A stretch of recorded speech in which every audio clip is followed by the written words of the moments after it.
আত্মসহায়ক গোট আৰম্ভ হৈছে। এইবাৰ অসমত যিমান মহিলা আত্মসহায়ক গোট আছে সকলোৰে সদস্যসকলক আমি লাখপতি বাইদেউ আঁচনিৰ অধীনত বেংক একাউণ্টত আমি 10,000কৈ টকা দিম আৰু এই 10,000 টকা ভালকৈ খৰচ কৰিলে তেওঁলোকক আমি পিছত আৰু 25,000 টকাকৈ বেংকৰ একাউণ্টত দিম। সেইকাৰণে গুৱাহাটীটো এতিয়া আমি চেষ্টা কৰিম যে গাঁৱৰ দৰে গুৱাহাটীটো যাতে আমি মহিলা আত্মসহায়ক গোট গঠন কৰিব পাৰোঁ আৰু মহিলাসকলক একত্ৰিত কৰি আমি তেওঁলোকৰ অৰ্থনৈতিক বিকাশৰ বাবে আমি কাম কৰিব পাৰোঁ।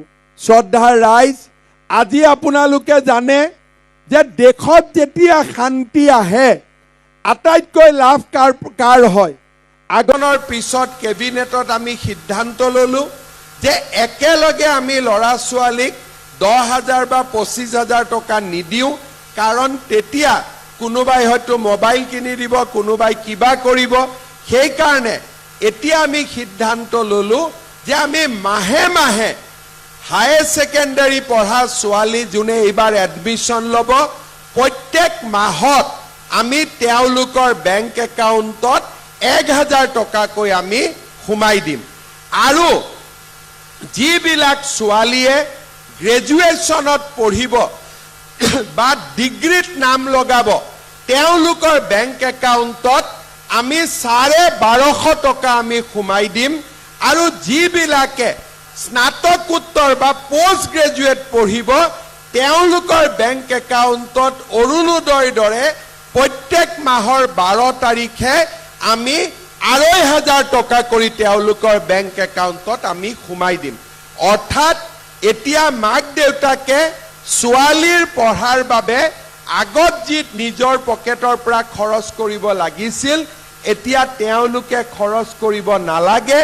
এতিয়া গোটেই দায়িত্বখিনি চৰকাৰে খৰচ কৰিব।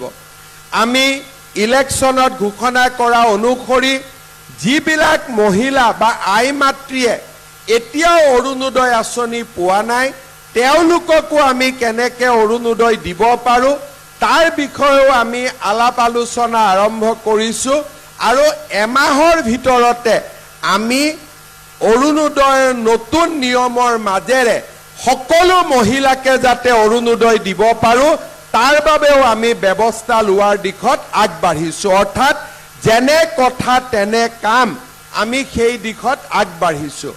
ইতিমধ্যে আমাৰ মুখ্যমন্ত্ৰীৰ যি আমাৰ উদ্যমিতা আঁচনি আছিল, লাখপতি বাইদেউৰ আঁচনি আছিল, তাৰো ফৰ্মবিলাক আমি স্কুটিনিৰ কাম আৰম্ভ কৰিছোঁ আৰু যিমান সোনকালে পাৰোঁ আমি লাখপতি বাইদেউৰ টকাখিনিও আই মাতৃসকলক দিয়াৰ বাবে আমি চেষ্টা কৰি আছোঁ। খুব সোনকালে আপোনালোকে তাৰো ভাল খবৰ আপোনালোকে লাভ কৰিব।